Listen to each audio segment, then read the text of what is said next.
Hi everyone, welcome back to another episode of Adouting with Dion, where we try to clear some doubts about adulting. Grab a drink, take a seat, and let's begin. Today we are talking about solo traveling in your 20s and how it will change your life as it did change mine. So let's get into it. I personally think that solo traveling is something that everyone should go at least like once in their life. And I think the best time to do it is when you're in your 20s. I don't have like much experience as a solo traveler, but then I did like a 2 weeks trip to Chiang Mai alone, as well as being a former cabin crew. I do have a lot of like little pocket of time where I'm alone when I'm overseas, so I can sort of count those as like a solo travel as well.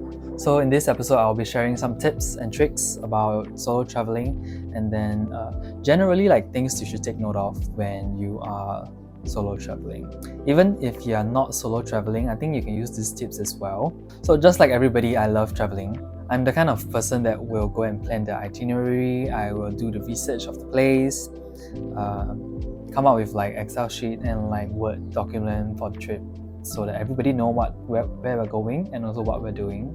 Like I try to do this for most of my travels, not all of them, but then if it's like big trips or things that I really want to go, like Disneyland, I would really plan like down to the hour on what to do. So for all my trips, right, I usually use like Google Doc and also Google Sheet to like plan and write down all the research.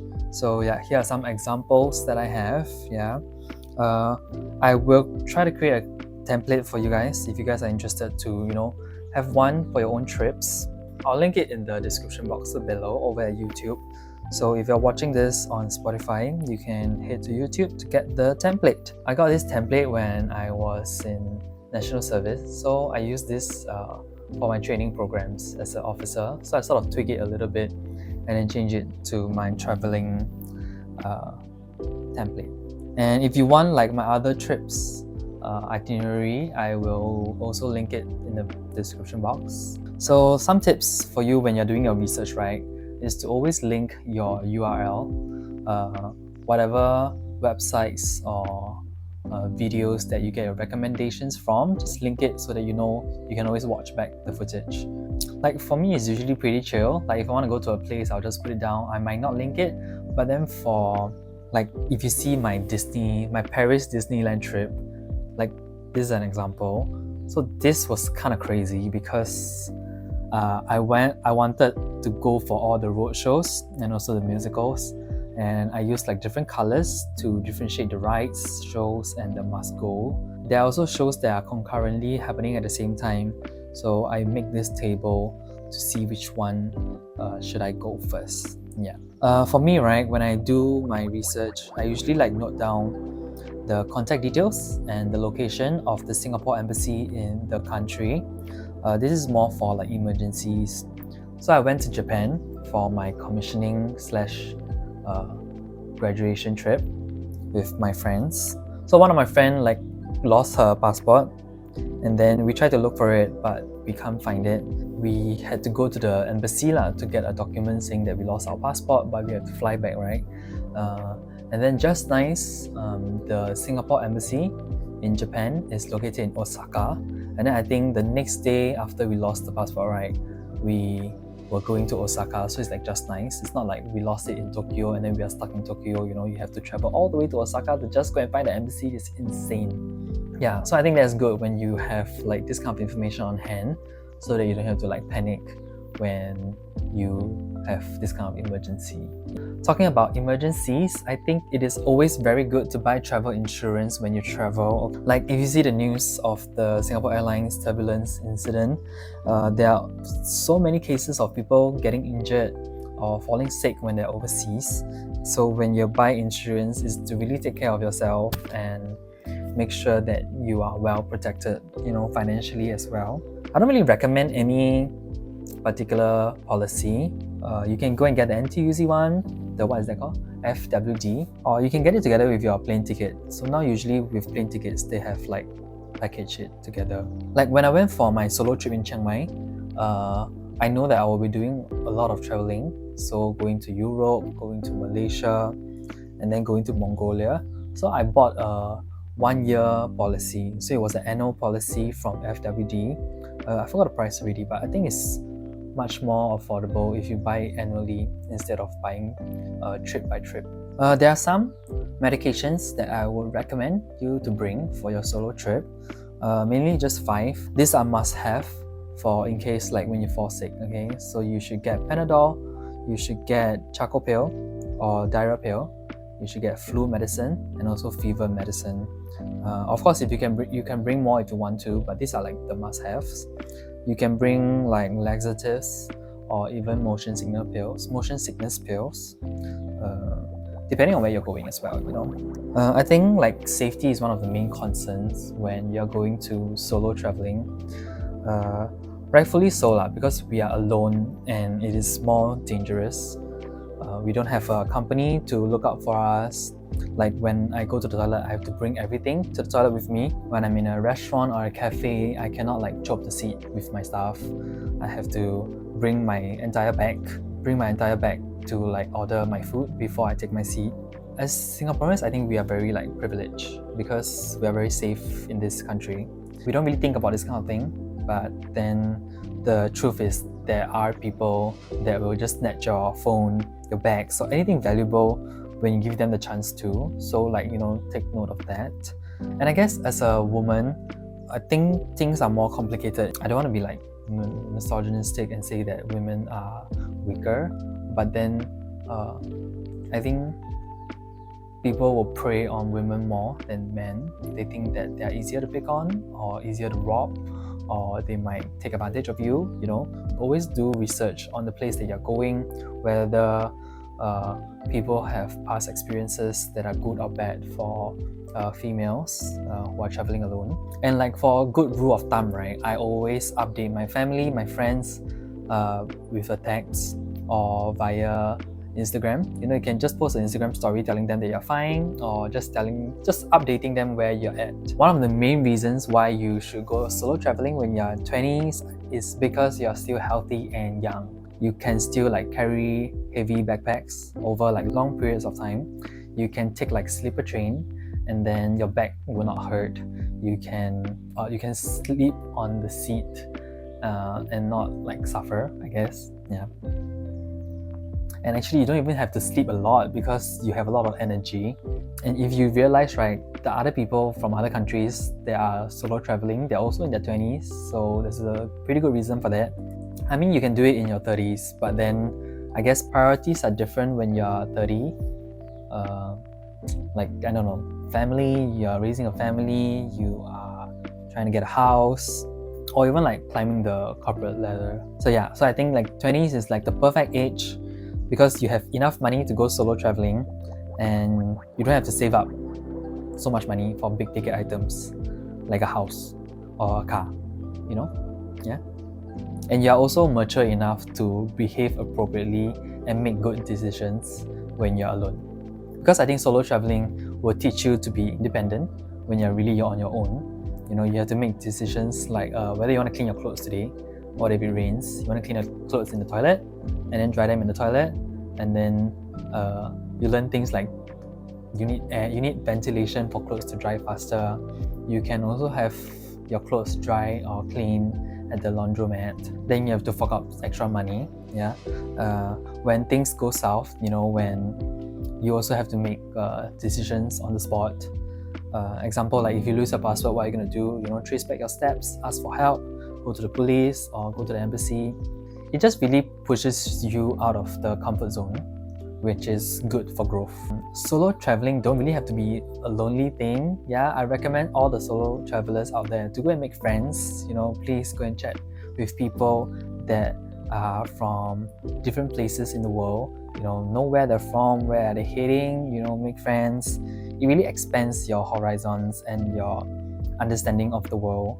Maybe you meet someone from like Iceland or New Zealand and you haven't been there. Now you're exposed to the culture because of this person. The best way to meet people will be hostels, because this like it's like a melting pot of like people from all around the world, and you can chat with them in the living area, or go for like touristy activities, on Klook and stuff.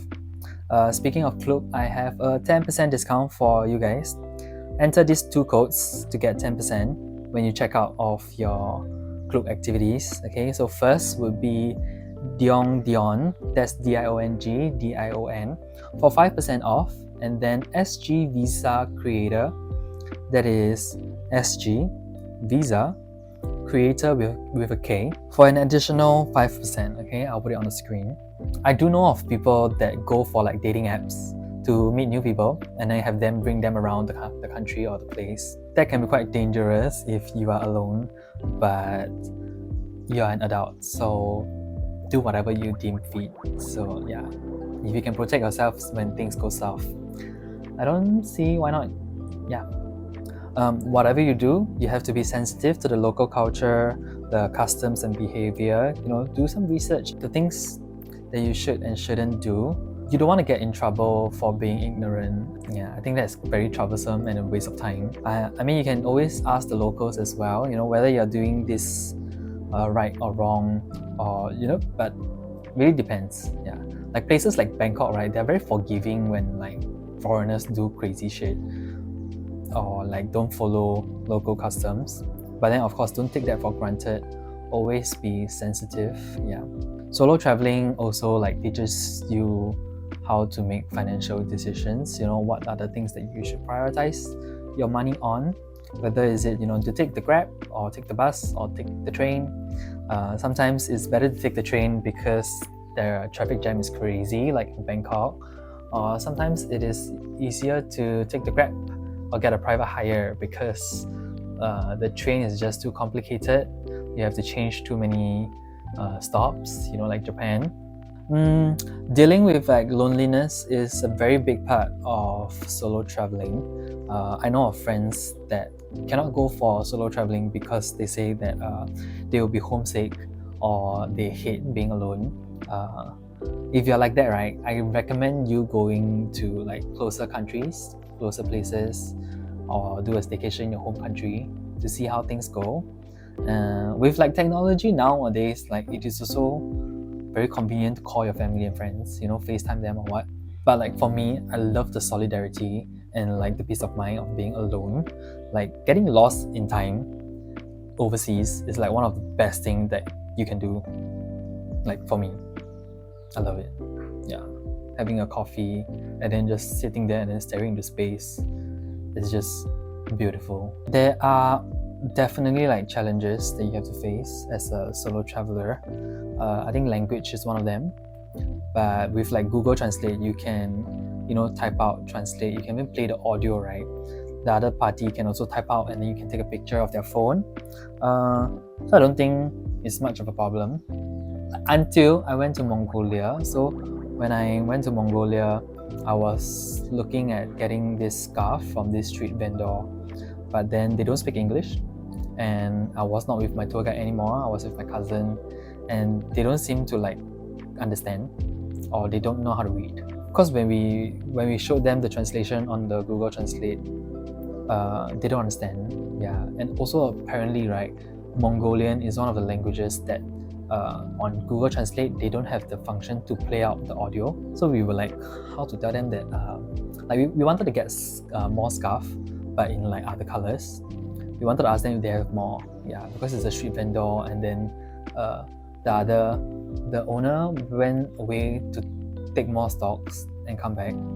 Then we were like, is there even more or what? But then at the end, like after trying for like 10 minutes, we were like, never mind, it's okay. We will just buy whatever is on display. But then always be respectful, I think. If you're going to solo travel, like please take photos and take videos, record everything down. You can do like a daily journal kind of thing, or collect tickets or have souvenirs to remember the things that you do. Because I think as a solo traveler, you tend to forget things, yeah, because you're alone. Like you only remember when you watch back your videos or photos.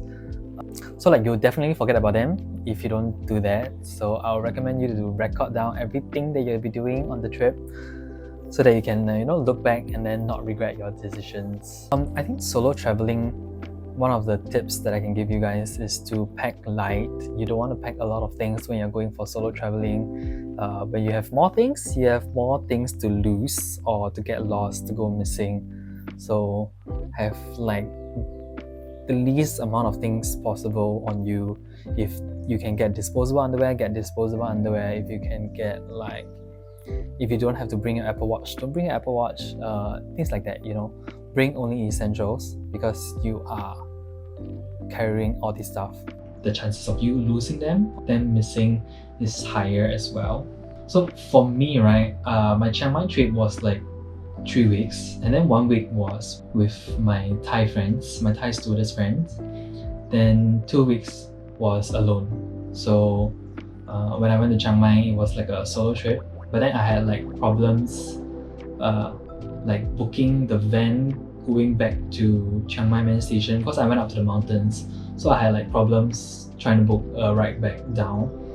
Then I asked my friend from Bangkok to help me book, because I don't speak Thai. So like always try to find ways to like make things easier, and don't be afraid to ask for help. You can always go to the reception or the hotel to ask for help, to see whether they can help you book stuff or things like that. Like when I was in the mountain, I had problems booking Grab from one hostel, from one Airbnb to another Airbnb. It was just like 15 minutes walking distance, but then it was so foggy that I cannot see the road, and then I think it's quite dangerous because there are no cars are driving or whatever. The receptionist, or the lady, the owner of the first Airbnb, was so kind. She offered me to like give me a ride to the next location, because it was just so close, right? I remember she don't speak English, but then her daughter did. So I was telling the daughter her situation, and then she spoke to her in Thai, said, actually I can just fetch him when the time comes, just let me know. So I was like, oh, auntie, you're so sweet. I took a photo with her, I think. Yeah, I took a photo with her, you can see here. She is adorable, yeah. And when I came back from Chiang Mai, also I took a train trip, right? I'll link it over here. It was like a 12-hour kind of train trip. It was super long, 1.5 day, I think. Yeah, I also make friends with the lady beside me, who don't speak English at all, and with my broken Thai, I was like trying to converse with her. Then on a separate train, I took a first class train from Chiang Mai to Bangkok. I shared the first class bunk with another guy. He took the upper berth, and I took the bottom one. He thought that I was Thai because I was speaking to him in Thai. Then I told him actually I'm Singaporean, yeah. So don't be afraid to do this kind of thing, because nobody's judging you, honestly. Like even if you are speaking in broken language, they know that you're trying, yeah. And I think it's very fun for them. Like for me, it's very fun that like I'm trying a new language and people are very accepting, yeah. I think like today's episode is quite short. I don't know whether it's because I like speak very fast or what. It's only like 20 plus minutes, and after I edit it'll be even shorter. Okay, I think that's all for today. If you didn't learn anything from today's episode, I hope that you have at least enjoyed it. Thank you so much for tuning in. Yeah, on the next episode we will be talking about content creation. It is the last and final episode of this season of this podcast. I might be doing a second season with my friends. Yeah, we shall see about that. And then it will be about content creating, so not so much social media. Social media, I talk about social media on the previous, like I think 2 weeks back. That episode was more on how I manage social media. So now on content creation is how I think I earn money, or how I do content creation as a form of income, like a passive income. So do stay tuned if you want to know more about that. Yeah, if you are watching on YouTube, please help me like, share and subscribe. Let me know if you have any questions or tips for solo traveling. Yeah, if you're on Spotify, please help me rate 5 star if you haven't already done so. I shall see you guys next week. Wednesday at 8 p.m. Goodbye. So I just went for a quick shower. The shower is another cubicle. I'm here at the toilet because I want to brush my teeth, and there's no like mirror there. So yeah. We are here.